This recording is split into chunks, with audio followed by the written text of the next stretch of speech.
I know I'm getting old, but when did punk become androgynous?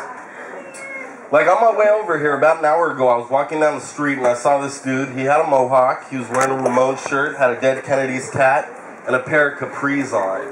And like, you could tell they were capris because when he turned around, I could see little holes where the bows used to be. And I actually went up to him and I asked him about it. I said, hey man, what's up with the capris? And he's like, these aren't capris, these are my skinny shorts. Now, just so you guys know, skinny clothes are for women, straight up. I put on a pair of skinny pants 15 years ago, and my sperm count's still not normal. Seriously, the doctor said I have about another 5 years of recovery. That shit's not cool. I would like to have kids someday. But since this is my second time here, I figure I'll let you guys get to know me a little bit better so you know where my messed up sense of humor comes from. When I was born, my mom was a cop and my dad was a drug dealer. So, needless to say, that relationship didn't last very long.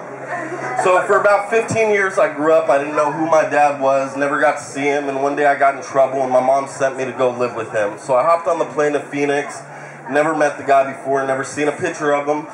Get off the plane, and there's a short, curly-haired dude waiting for me with the sign that says Charles. And so, I'm a little confused, right? Because I'm a tall guy, I'm a big guy. Like, this guy was like 5'4". He's like, hey, Chuck, come with me, and all this shit, you know? So I'm like, all right, you know, I'm confused as to who this is. Maybe this is a cousin, you know, maybe this is a friend of my dad's. Anyways, we hop in the car, and we start driving to the house. And he looks over at me, and he's like, hey, your mom says you've been smoking pot. And I was, you know, real defiant. I was like, yeah, what of it? He's like, nothing. Pulled the joint out of his beard, lit it up. If you need anything, just let me know. Right then I knew it was my dad. So needless to say, I smoke a lot of herb. I smoke a lot of herb, but I do have a prescription for it. Anybody else here have a prescription? Cool. Well, the first time you get a prescription, you're going to be excited because you get to go to the weed store, which is really cool because they have all different kinds. The prices are good. They got sodas. They got foods.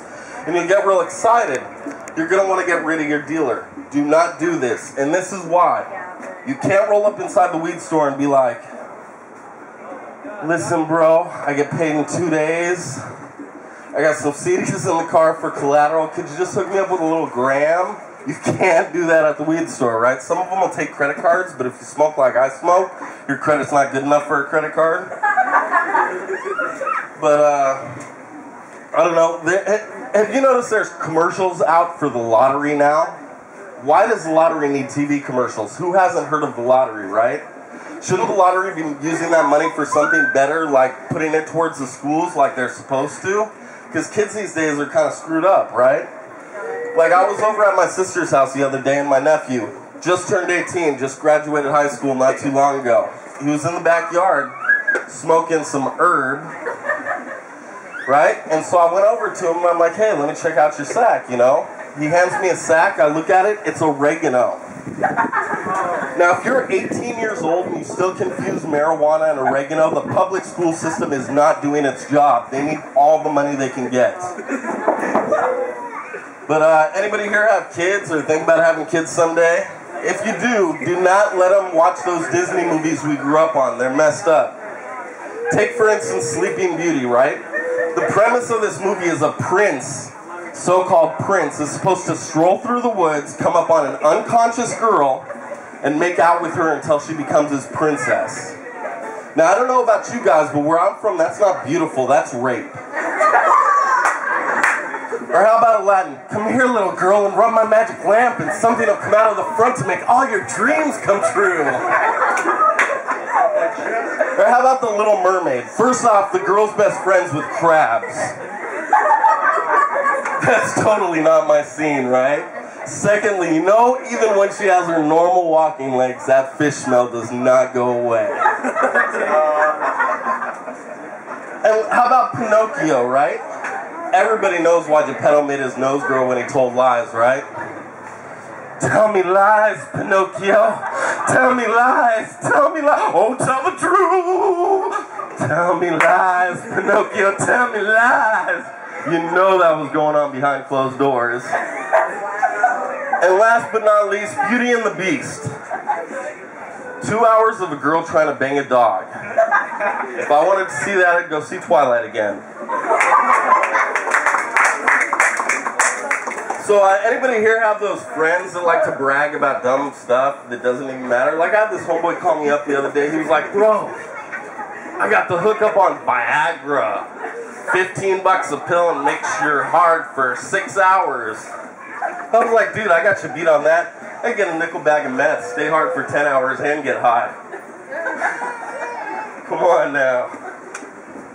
But speaking of Viagra, I don't think they'd need so many different pills if girls didn't say some messed up stuff right when you were taking them into the bedroom. Like I took this girl home the other day, she's like, not so hard, my 7-year-old's asleep in the bed next to us. Or how about, don't pay attention to the red bumps, I just shaved a little too close this morning. Why don't you say some hot shit like, finish wherever you want, or is it cool if my sister videotapes? You know, then we wouldn't need Viagra. But speaking of Viagra, they have this all-natural Viagra that they just came out with. They call it Hero Tabs. Hero Tabs, that's really the name. Is that all it takes to be a hero these days, is getting a hard-on? If so, I should have a closet full of medals by now.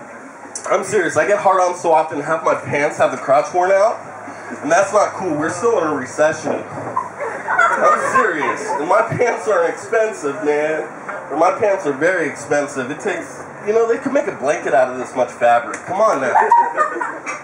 But I got a way where we can actually bring the prices back for the people, and I think we need to bring back crack.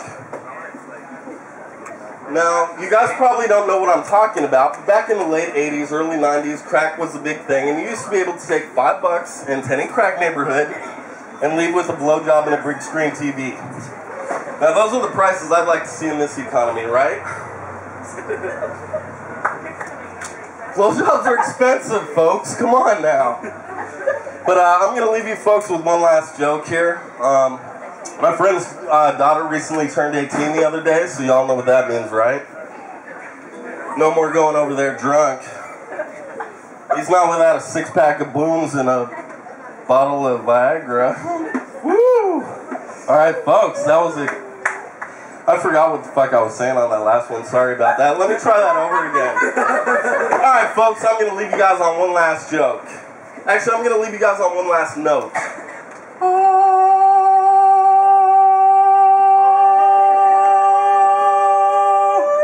Thank you.